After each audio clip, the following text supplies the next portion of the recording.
Hello welcome कर समय बड़ा ब्लग्स को तो केमती अच्छा मैंने भल अच्छा तो सब भले था सुस्थ था तो चलतु आज गोटे नुआ भिडटे स्टार्ट करवा आम सका कौन सब या नुआ आइटम आज नुआ आइटम रसुण पड़ा पिज पड़ा लंका पड़ा लंका ये सोरिष सोरिष तापर दिहला जीरा ये गोटे ग्राइंडर टे बुला गोटे मसला प्रस्तुति हम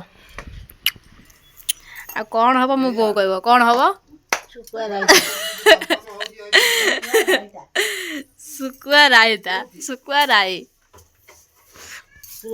हाँ जे खाइबा कथा तुरंत आस तुरंत आम सुकुआ बाहर सुकुआ सुकुआ सुकुआ देख देख देख देख ये सब चांदी सुकुआ चांदी चांदी बापा आमर केड़े जोरे कथा कहते सेपटे बस कथा होती ये शुभुची आपण घर आप बापा सब बड़ पाटे कथा करते ना ना मतलब कमेंट कर कह तो बापा मान पार्टी टी बोधे मत लगे बड़ ओ सुकुआ लो सुकुआ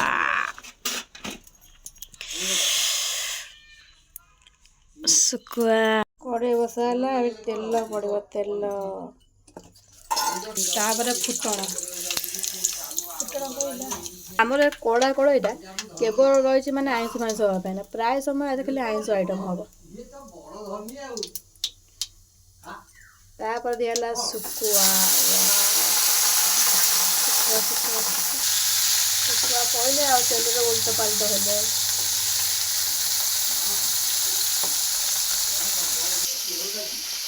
सुकुआ गोटे भाजीदेव भलसे आइंसिया स्मेलटा थी ना भाजीदे जाकि तापर जहाँ किसी पकेब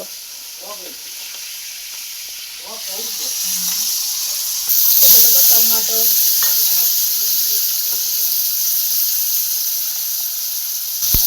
हलदी गुंड लुण सुखा लुण पड़ोनी जब लुणी सुकुआटा स्लाइट लुण पक अल्प माने तो अलरेडी लुण दिखाई ना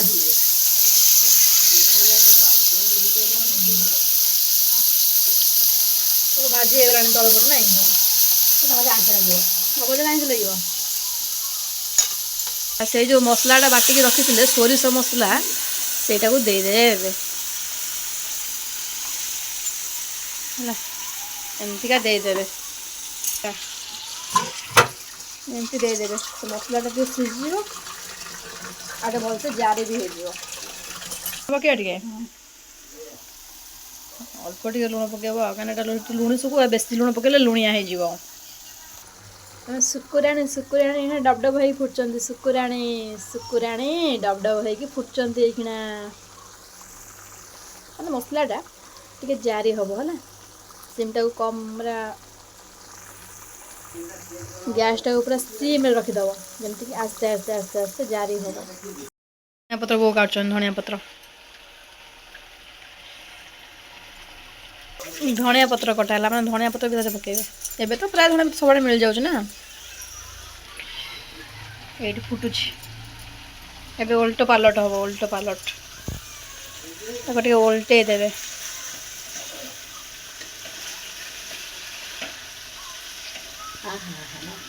एबे धनिया पत्र पकाला मसला पूरा जारी जारी हो आसला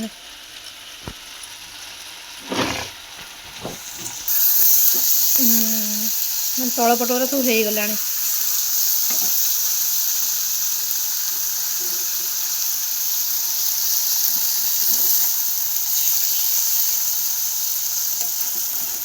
ओलट पालट करवा ना तलटा लग ये पूरा हो आसला पूरा पटपड़िया कर भाजदेव पटपड़िया कर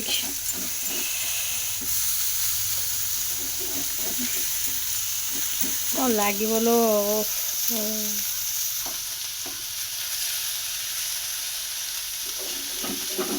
गोटी खेड़ा पकई मैंने मो हिसाब से केते चालाक देखुच तो गोटी खेड़ा मु खाइबी मैंने आपको काटिया देनी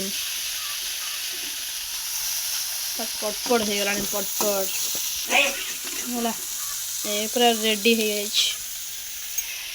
हो जाऊँगी गाधा कर सारी पलि आसे पूरा गाधे पाधे पूरा रेडी हो बो आमर ठाकुर पूजा कर ମାନେ ମୁଁ ବସି ଯାଇଛି ଖାଇବା ପାଇଁ ନା ବୋଉ ଆସି ପହଞ୍ଚି ଯିବେ ଆଉ। ତ ଚାଲ ଦେଖିବା କ'ଣ ସବୁ ଖାଇବା। ପଖାଳ ଭାତ, ଏଇଟା ହେଲା ଆମର ମାଛ ଭଜା, ଏଇଟା ହେଲା ପୁରା ମେନ୍ ଜିନିଷ ଶୁଖୁଆ ପୁରା କଡ଼କଡ଼ କରି ଭଜା ହେଇଛି। ଆଉ ଏଇଟା ହେଲା କାକୁଡ଼ି, ପିଆଜ, କଞ୍ଚା ଲଙ୍କା। ତ ଏଇଟାକୁ ଗୋଟେ ପାଗ କରିଦେବା। ଏଇଟାକୁ ରସୁଣ, କଞ୍ଚା ଲଙ୍କା, ଧନିଆ ପତ୍ର, ଲାଇଟ୍ ଟିକେ ଲୁଣ ଦେଇଦେବା, ଆଉ ଟିକେ ଏଇଥିରୁ ତୋରାଣି ଏମିତି ଦେଇକି ଟିକେ ଚକୁଡ଼ିକି ଗୋଟେ ପାଗଟେ ପ୍ରସ୍ତୁତ କରିଦେବା। ମସ୍ତ ଲାଗିବ। ହଁ ମୋ ବୋଉ ନାହିଁ ପଳେଇ ଆସିଛନ୍ତି, ମାଛ ବିହନ ଜାଣିଛନ୍ତି ହେଲା। ଗୋଟେ ବଢ଼ିଆ ପାଗଟେ ପ୍ରସ୍ତୁତ ହେବ। ପାଗଟେ ରାଗ ନଥିଲେ କ'ଣ ପଖାଳ ଖାଇବା ଭଲ ଲାଗିବ? ଟିକେ ରାଗୁଆ ହେବ, ଆଉ ଟିକେ ରସୁଣ ପିଆଜ ମନ୍ଥା ହେବ। ସମସ୍ତେ ଗଲା ଭିତରେ ବୋଉ ପଳେଇ ଆସିଥିବେ, ବ୍ୟସ୍ତ ନାହିଁ। ସବୁ ରେଡ଼ି କରିଦେଇଥିବି, ତାପରେ ବୋଉ ଆସିକି ପହଞ୍ଚିବେ ହେଲା। ଖାଲି ଦରକାର ହେଉଛି ଖରା, ପୁରା ରେଡ଼ି। ଚାଲ ଖାଇବା ହେଲା। ପଖାଳ ତ ପୁରା ଶୁଖୁଆ ଆଉ ମାଉଁସିଆ ଶୁଖୁଆଟା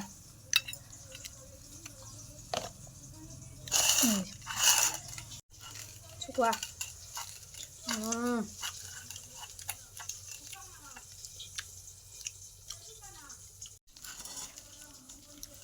ମାଛରୁ ଟିକେ ନେବେ, ଛଡ଼େଇକି ନେବେ। ଏ ଯେଉଁ ମନ୍ଥାଟା ପ୍ରସ୍ତୁତ କରିନଥିବେ, ଏ କଣ୍ଟାଟା ବି ଖାଇଥାନ୍ତେ ରେ। ଏମିତି ଖାଇବା ଆରମ୍ଭ କରିବା ହେଲା।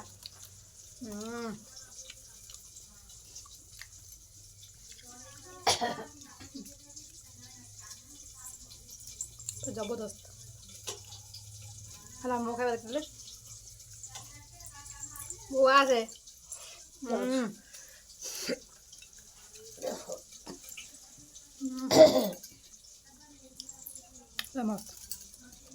ଏ ବୋଉ ଖାଇ କହିବେ, ମାନେ ବୋଉ ଆମର ମାସେ ପରେ ପଖାଳ ଖାଉଛନ୍ତି ମୋ ସାଙ୍ଗରେ। ଶୁଖୁଆ ୱାଃ, କେମିତି କ'ଣ ପୁରା ଉଡ଼େଇବ ପଖାଳକୁ?